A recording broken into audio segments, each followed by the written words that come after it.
Hello, dear friends. Today we are talking about two syndromes, hepatomegaly syndrome and jaundice. And traditionally, at the beginning, I'd like to remind you normal physiology, especially normal functions of liver. Liver takes part in many metabolism, especially in protein metabolism by synthesis of proteins for all our body, and especially proteins for our blood, albumins and globulins. And also liver takes part in carbohydrate metabolism. In liver we have storage of glycogen, and if needful, if glucose level in blood decrease, this glycogen destroy and form with formation of glucose level. Also liver produce glucose by gluconeogenesis. Next is cholesterol synthesis, and there are many lipoproteins of high density lipoproteins which transport the cholesterol from tissue to the liver to the metabolism, and also low density lipoproteins from which transport cholesterol from liver to other tissues and etc. And also liver takes part in absorption of vitamins by producing of bile, and bile emulsificates the lipids, and after emulsification these lipids destroyed by lipase of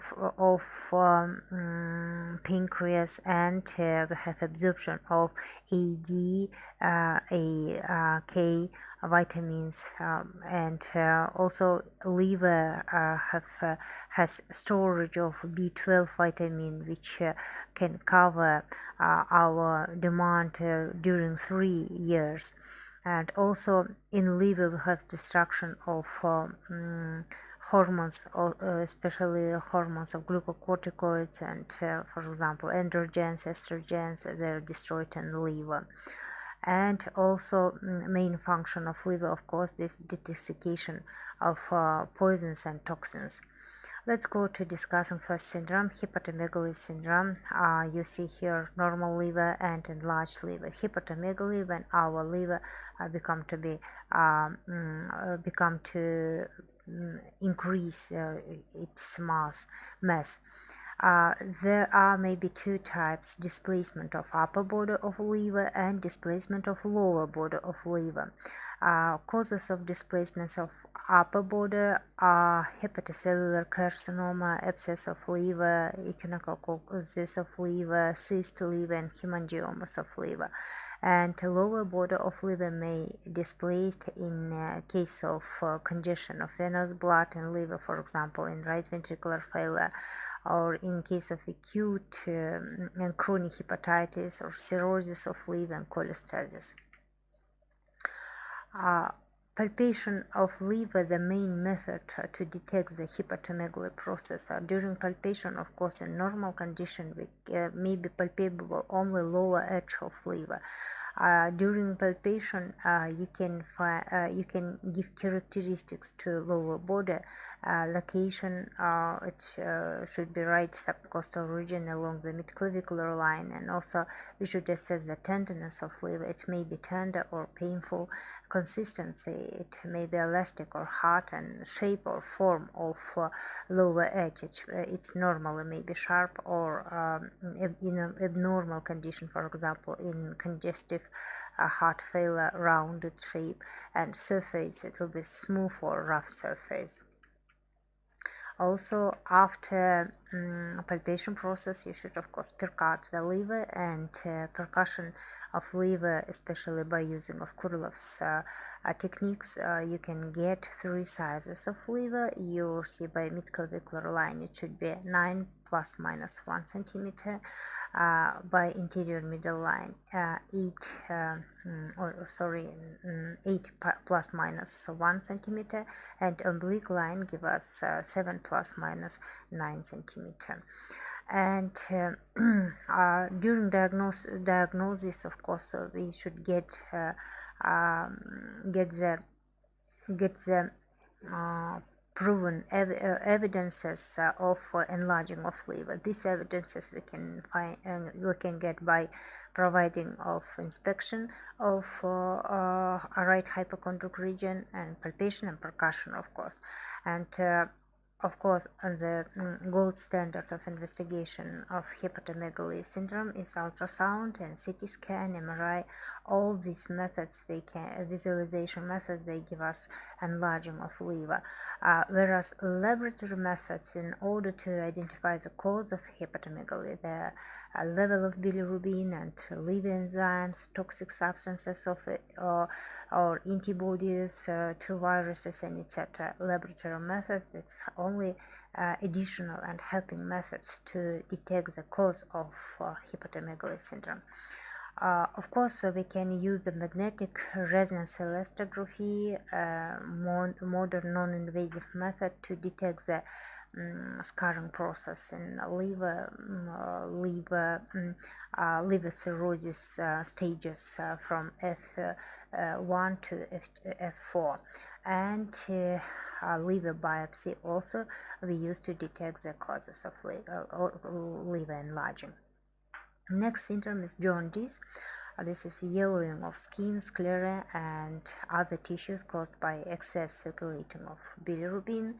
This is yellow pigmentation of skin or sclera with bilirubin due to the large amount of elastin in the tissues, which has a special affinity for bilirubin.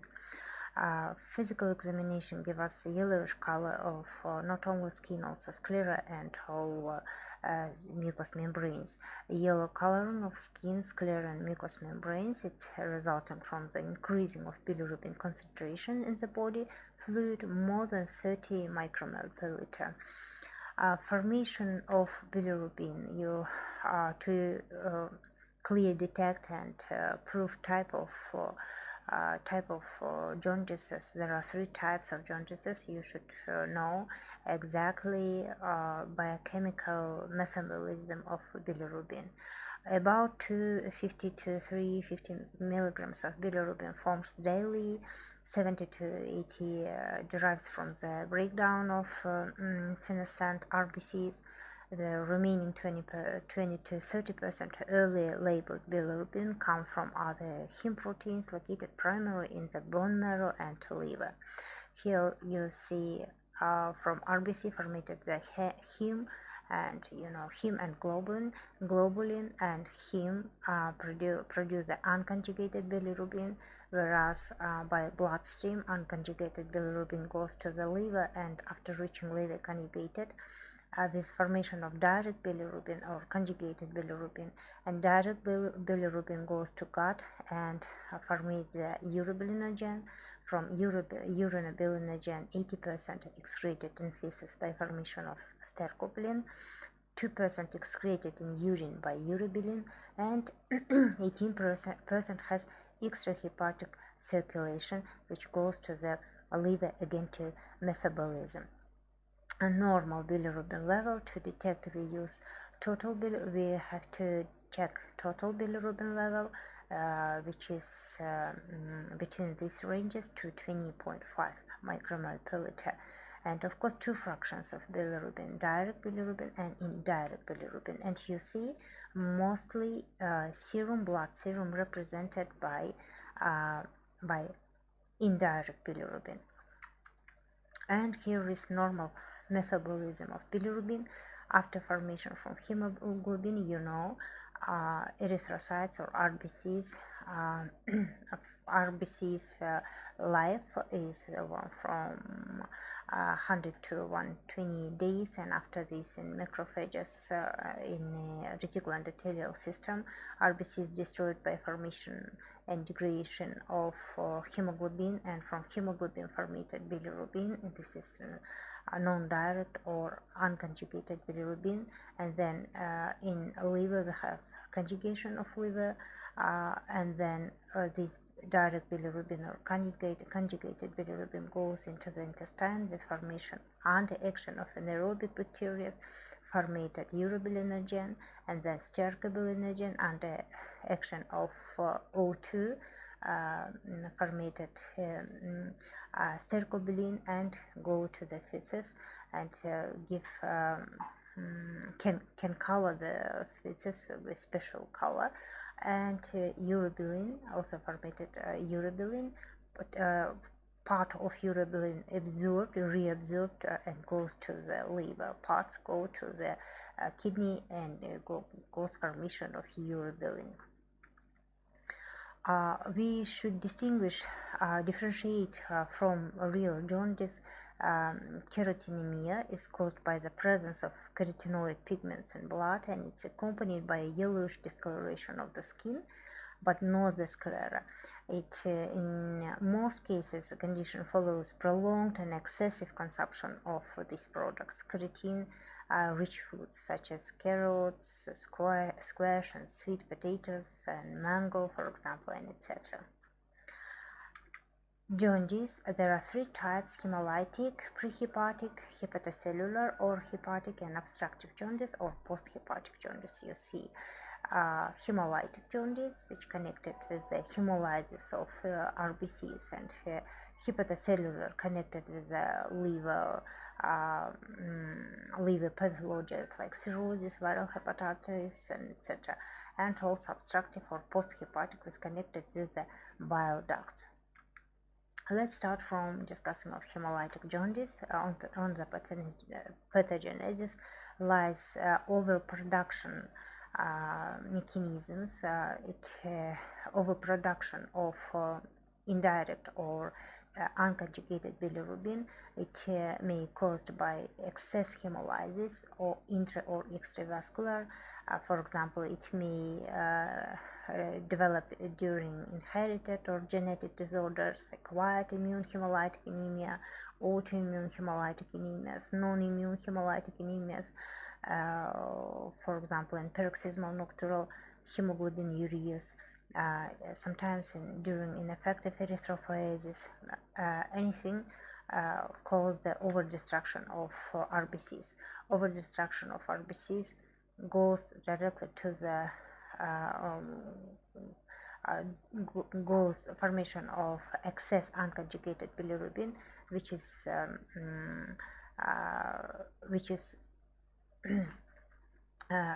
takes from liver and conjugated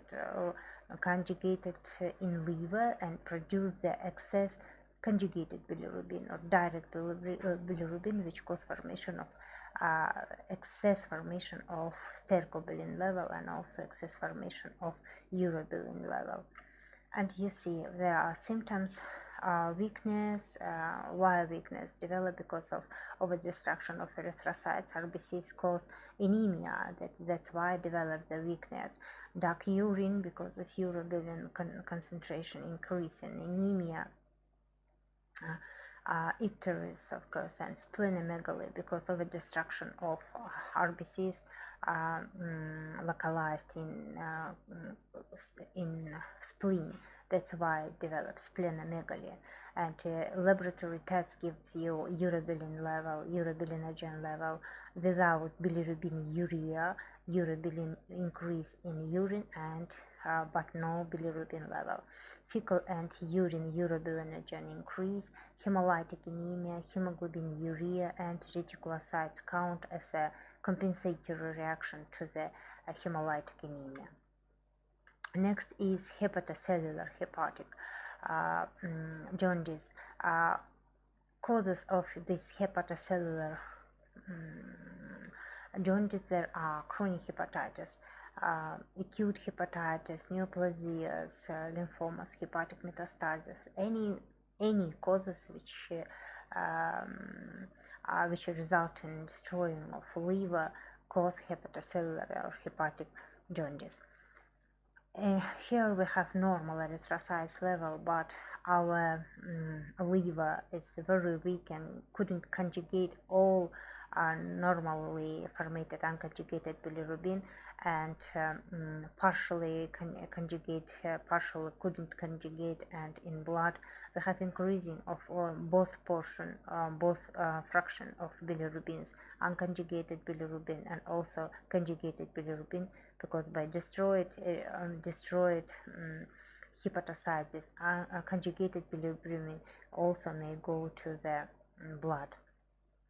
In gut, we have less stercobilin and urobilinogen formation, and less stercobilin cause pale feces. Next is obstructive posthepatic jaundice due to the interference with the flow of bile in hepatic duct. Liver is conjugating bilirubin, but it cannot reach small intestine, so it's released into bloodstream. You see here there are two types of obstructive jaundice: intrahepatic cholestasis and extrahepatic cholestasis. Intrahepatic causes are hepatitis, drug toxicity, alcoholic liver diseases, primary biliary cirrhosis, cholestasis of pregnancy, metastatic carcinomas, and etc. Extrahepatic causes are common duct, stone, and pancreatic cancer. Less common causes include benign stricture of common duct. It's usually related to prior surgery, ductal carcinomas, pancreatitis or pancreatic pseudocyst, and sclerotic cholangitis.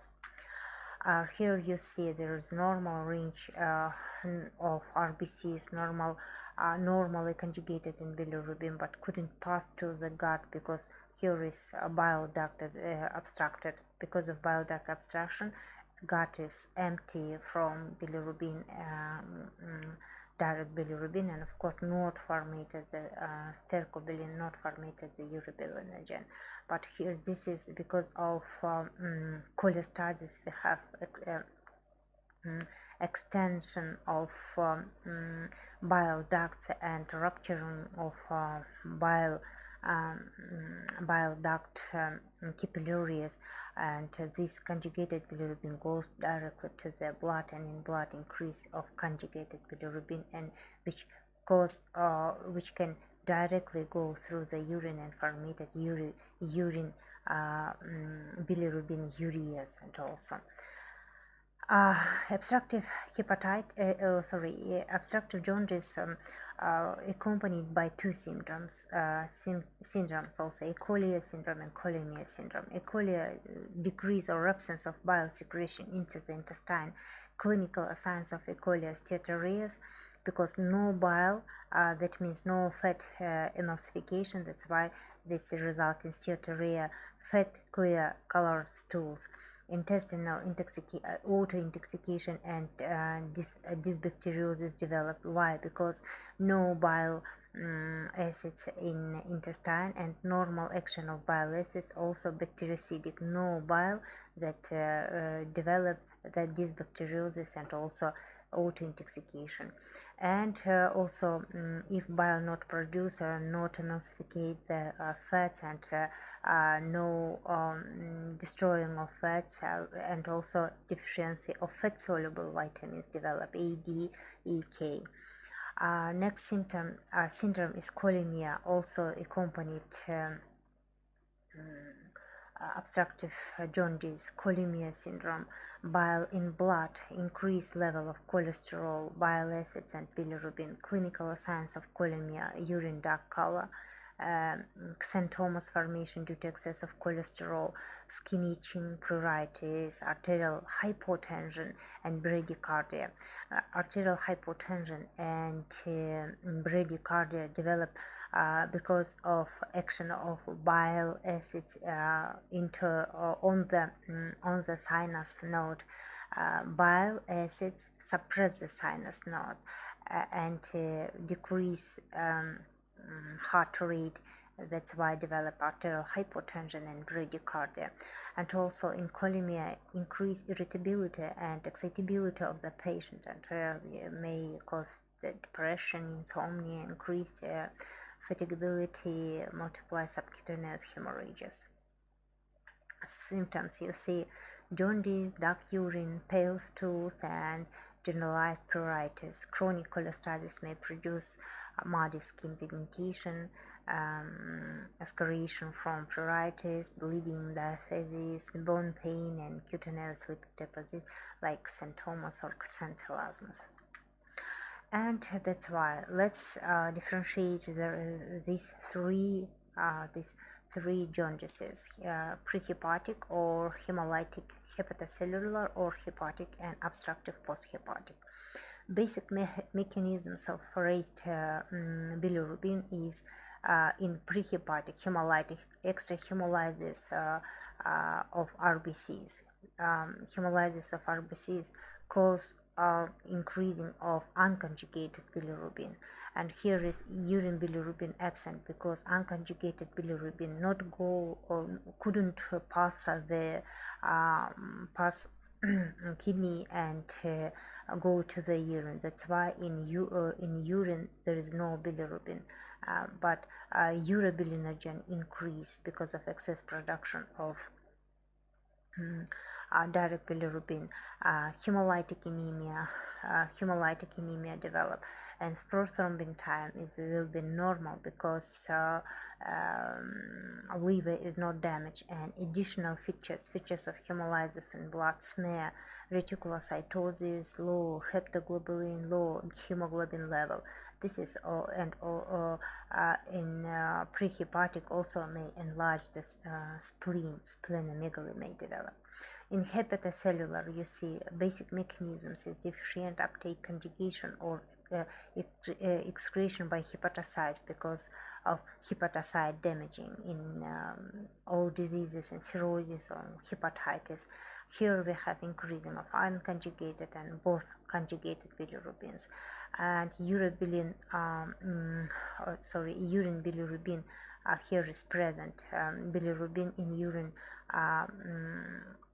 appear because of conjugated bilirubin increasing, and conjugated bilirubin may directly pass kidney and go to the urine and colorate the urine, and urine will become to be dark.